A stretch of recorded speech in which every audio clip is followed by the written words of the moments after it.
뒷면 골반샷에서도 상체와 하체로 연결되는 라인도 매끄러워지고 힙주름도 없어지고 힙의 볼륨도 위쪽하고 바깥쪽으로 많이 증가하면서 훨씬 수술 전에 비해서 전체적인 실루엣이 좋아진 것을 알 수 있습니다.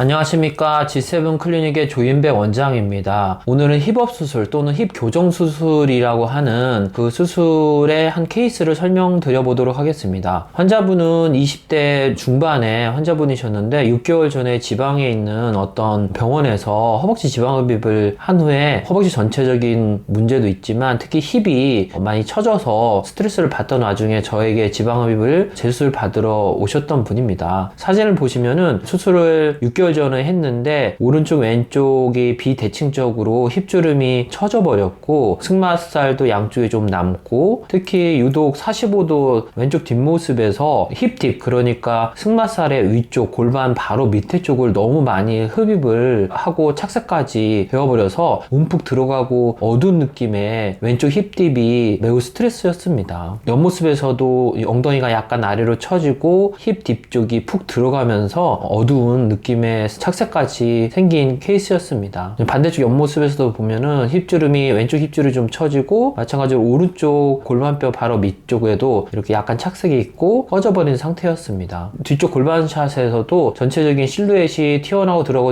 들어가고 이렇게 심하게 물결치고 요동치는 이런 느낌에다가 힙이 비대칭적으로 처지면서 길어져서 다리는 더 짧아 보이고 전체적인 실루엣에서 여성미가 상당히 떨어져 버린 그런 상태였습니다. 그래서 이제 저에게 허벅지, 엉덩이, 무릎 재수술에 힙 교정술 그리고 힙 딥에 지방 이식을 하고 전체적인 허벅지 요철에 지방 이식을 같이 병행했던 분입니다. 이제 저희 디자인을 보시면 전체적으로 파란색은 함몰된 부분이어서 지방을 넣고 검은색은 좀 빼고 빨간색은 약간 마진 쪽을 표시한 건데 추가적으로 이분이 러브핸들에 지방이 많이 있어서 이쪽을 정리를 해주면서 힙하고 힙 딥에 지방 이식을 하고 요철 있는 부위에 전체적으로 지방을 조금씩 넣겠다는 표시를 제가 한 것입니다. 이렇게 이제 디자인해서 수술을 했는데 이분이 요철이 심하고 전체적으로 지방 생착률이 특히 왼쪽 같은 경우는 너무 심하게 꺼져 있어서 한 번에 완벽하게 채워지지 않아서 저에게 3번 정도 힙 이식과 전체적인 요철 이식을 하셨던 분입니다. 그 이후에 1년 후에 이제 저에게 왔던 사진을 제가 찍었는데 수술 후에 힙주름도 많이 펴지고 힙뒷도 많이 채워지고 러브핸들도 정리되면서 상체에서 하체로 연결된 라인이 수술 전에 비해서 훨씬 여성스럽게 변하고 엉덩이 아래쪽으로 처졌던 볼륨도 많이 감소되고 위쪽으로 볼륨이 살면서 훨씬 더 다리도 길어 보이는 그런 상태로 변했습니다. 아까 얘기한 것처럼 왼쪽 힙 뒷 부위가 너무 심하게 꺼지고 착색까지 있으셨던 상태였는데 수술 후에 볼륨도 채워지고 늘어졌던 주름도 펴지고 그 사이에 착색도 많이 호전된 것을 알 수 있습니다. 왼쪽 옆모습에서도 수술 후에 엉덩이 아래쪽 볼륨이 줄고 위쪽이 볼륨이 좀 살면서 정말 수술 전에 비해서 많이 힙이 업되고 볼륨도 많이 좋아진 상태였습니다. 오른쪽 옆모습도 많이 좋아진 것을 알 수 있고 오른쪽 45도 뒷모습에서도 왼쪽 힙주름이 접혔던 게 펴지면서 상당히 다리가 길어 보이고 업된 엉덩이로 변했습니다. 클로즈업 샷에서도 엉덩이의 볼륨이 위쪽으로 많이 살고 허리에서 골반 승마로 연결되는 라인이 훨씬 더 여성스러워진 것을 알 수 있습니다. 왼쪽에 힙딥이 많이 채워지고 힙주름은 1년이 지났음에도 많이 올라간 상태로 잘 유지되고 있는 것을 알 수 있습니다. 옆모습 힙 클로즈업 샷에서도 엉덩이 모습이 많이 호전된 것을 알 수 있습니다. 뒷면 골반 샷에서도 상체와 하체로 연결되는 라인도 매끄러워지고 힙주름도 없어지고 힙의 볼륨도 위쪽하고 바깥쪽으로 많이 증가하면서 훨씬 수술 전에 비해서 전체적인 실루엣이 좋아진 것을 알 수 있습니다. 예, 오늘은 힙업 수술의 케이스에 대해서 알아보았습니다. 안전하고 똑똑한 지방흡입 하세요.